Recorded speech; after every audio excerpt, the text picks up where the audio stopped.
This is more of the Santa Cruz Bigfoot. We had done a previous... That's in California, isn't it? Yeah, it's in Northern California. So you've been there. Where exactly is it in California? Northern California. Yeah, can you pinpoint it any South further? of San Francisco. Okay, and plenty of redwoods. This is not prime Bigfoot territory. Why wouldn't you say this is prime Bigfoot territory? Why would I say it's not prime Bigfoot? Yeah, why would you say that? Because Santa Cruz is more of a beach community and Bigfoot's not into the beach?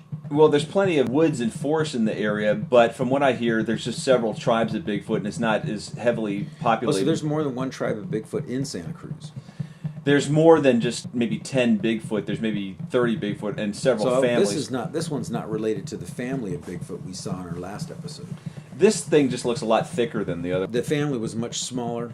But watch the video on this, and we already have a playlist of the other Santa Cruz Bigfoot, and is this going to be included in that playlist? I'm probably going to create a separate playlist for this one called Santa Cruz Bigfoot 2. The single guy. We were talking about DNA before, and just how they bring it up so many times on these shows. And you can really see a gap between the scientists on shows like Todd Disotell and Natalie Reagan and the contestants. The contestants seem to just be running around collecting scat, not knowing if a skull is part of the vertebrae or the foot. They're under the time constraint. They've got to get something to take back. If they come back empty-handed, they're in big trouble. They could be kicked off. But if they do pick up a skull, they should at least know it's a skull and not a vertebrae. Well, they're nerve-wracked. Okay, so anyway, going back to DNA, I talked before in a previous episode, when they say nuclear DNA, all they mean is in every cell in the body, there's both. There's a nucleus, and within the nucleus is the nuclear DNA, and outside the nucleus, still within the cell, is the mitochondrial DNA. And there's more DNA in the nucleus, and there's a smaller amount in the mitochondria. So which DNA is more important to testing?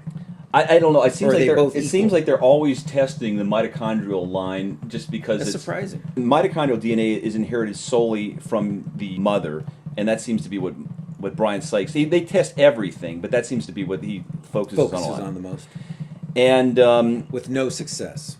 Yeah, it's interesting. There's 4 chemical bases within DNA, and it's adenine, guanine, cytosine, and thiamine. And that sounds like some of the stuff they put in your vitamins. And it sounds like amino acids, but they're actually not. But out of those 4 chemical bases, and depending on the sequence, you could create any human. Or create a new Bigfoot. Or new Bigfoot, or any type of plant, or anything. That. In other words, that's the building blocks of DNA. Just like with binary system, you're using 1s and 0, decimal system 0, 1, 2, 3, 4, 5, 6, 7, 8, 9.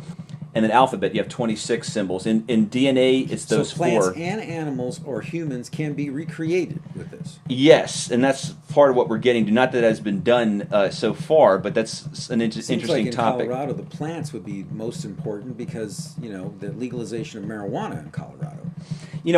I'm not sure if it was in Colorado. It might have been Yellowstone. But there was something I saw recently. It was on wolves and how wolves have changed. They reintroduced wolves in an area. I think it was Yellowstone.